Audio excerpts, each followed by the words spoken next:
Édouard Philippe en visite à Rabat, a fait l'éloge du Maroc, et de la coopération bilatérale en matière de lutte contre le terrorisme.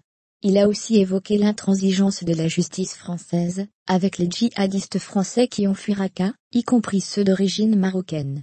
Sanctions pénales pour les djihadistes français.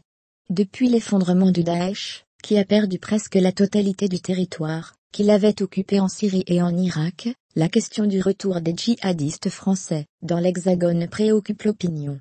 Édouard Philippe a tenu à apporter une réponse face à l'inquiétude.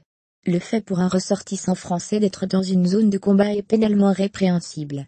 Nous n'organisons évidemment en rien le retour de ceux qui ont fait le choix de combattre contre la coalition, a-t-il déclaré lors d'une conférence de presse au Maroc jeudi. 9 personnes concernées depuis début 2017. Tous ceux qui reviendraient sur le territoire national sont immédiatement soumis à une procédure pénale, a-t-il martelé.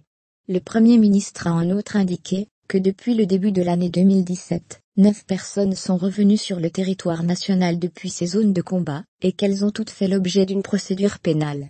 Il y a quelques jours, la BBC annonçait que près de 250 djihadistes, dont quelques Français, avaient pu fuir la ville syrienne de Raqqa, en octobre, au moyen d'un accord conclu entre les terroristes et les forces démocratiques syriennes.